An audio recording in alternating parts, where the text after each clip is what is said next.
Selamat malam, Rita. Baik, Bang Ya, Bitor. Mbak Rita. Baik, Tiara di sini, Bang Bitor.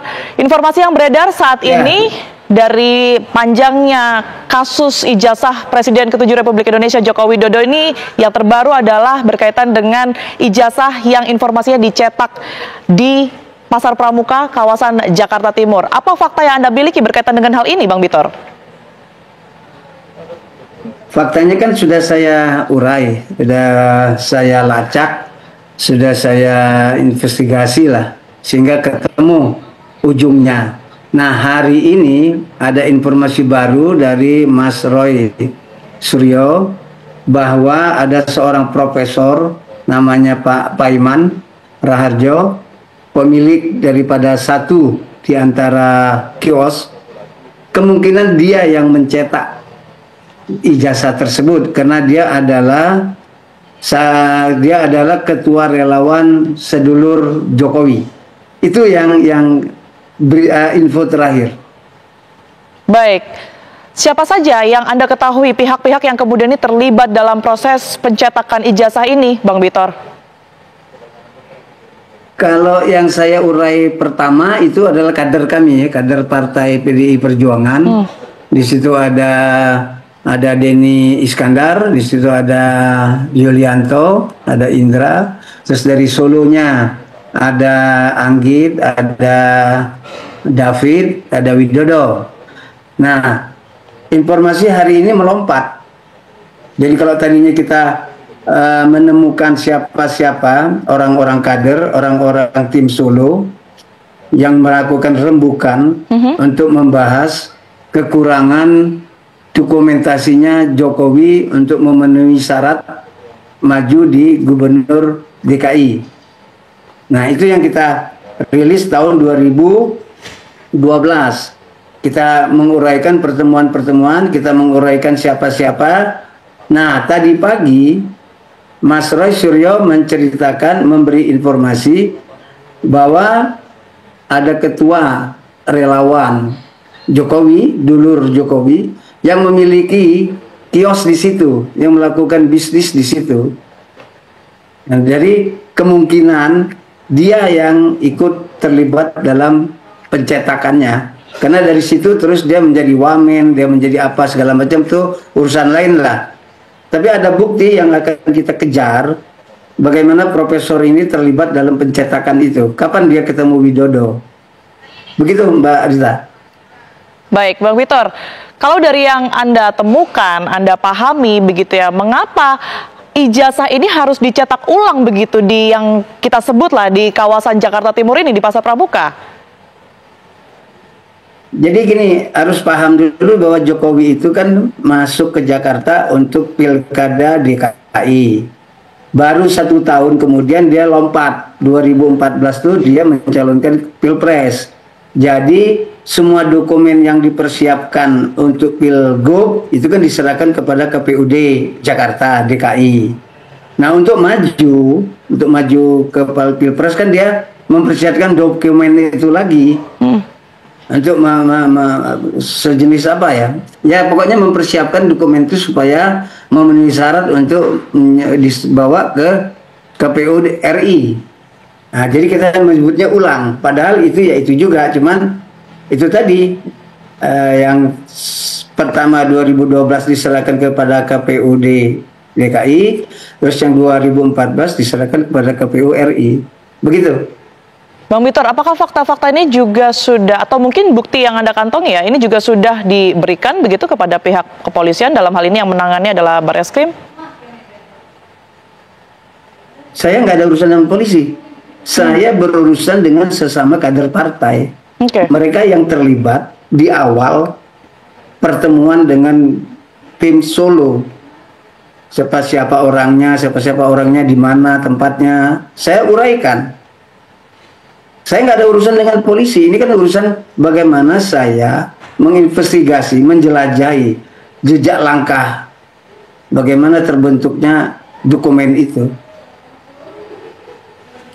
Baik, Bang Victor. Tapi kan kalau kita ketahui ini kan proses mengenai polemik ijazah Pak Jokowi ini saat ini sedang bergulir. Tentunya banyak pihak yang kemudian dimintai bukti yang berkaitan juga dengan adanya kasus ini begitu. Apakah Anda juga bisa memberikan bukti-bukti tersebut mungkin sebagai pendukung kepada pihak kepolisian, dan jika ada ini apa yang nantinya akan disertakan?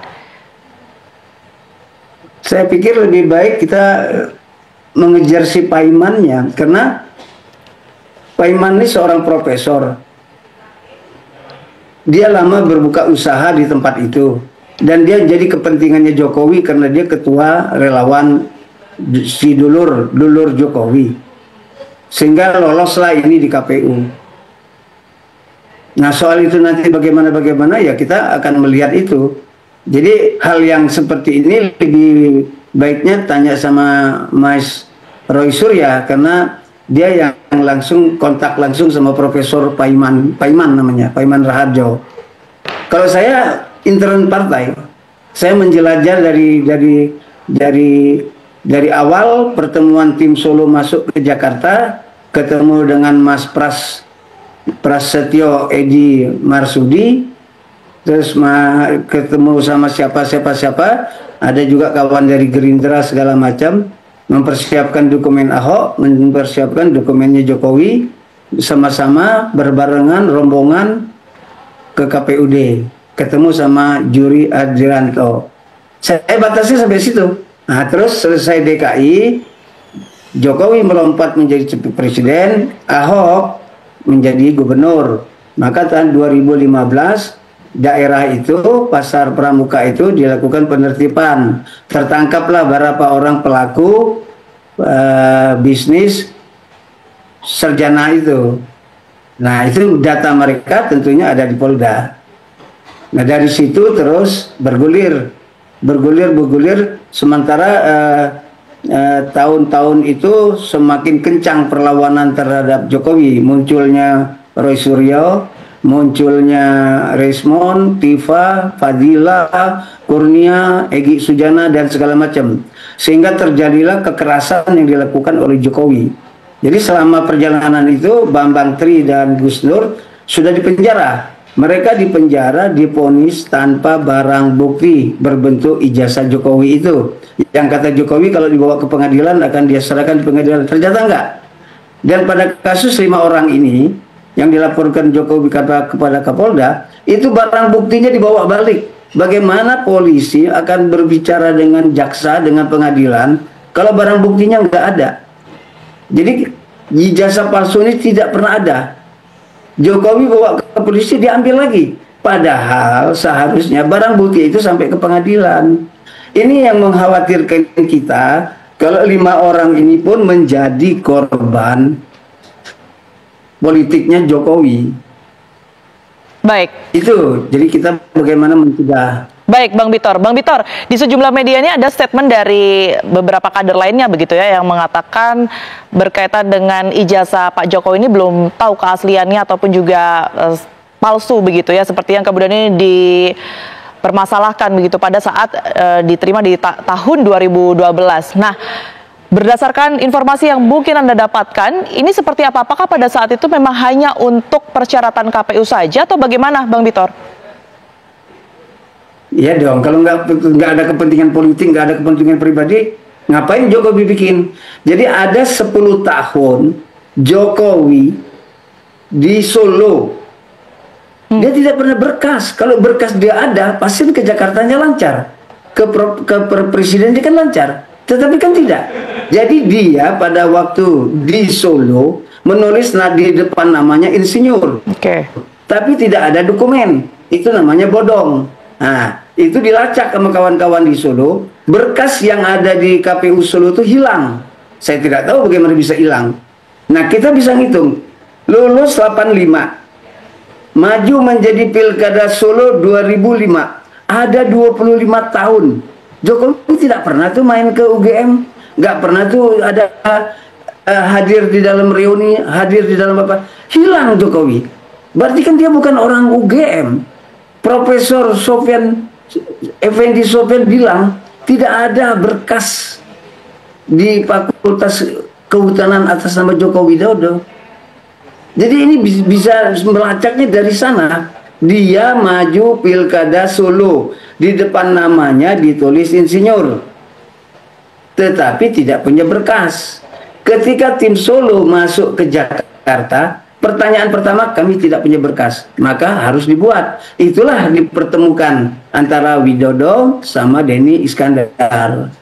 Nah, perjalanan mereka itulah bertemu sama Jokowi. Nah, itulah mencetak. Nah, mencetaknya mungkin kalau dapat info dari Mas Suryo, Mas Roy, itu dicetak di tempatnya Profesor Paiman itu. Nah, jadi semakin jelas ini. Jadi di Solo tidak punya dokumen. Kalau di Solo sudah punya dokumen insinyur UGM, kan nggak akan jadi masalah lagi. Sudah hebat sekali kan. Satu-satunya pada saat itu, satu-satunya lulusan UGM menjadi wali kota. Apa nggak hebat tuh? Tahun 2005.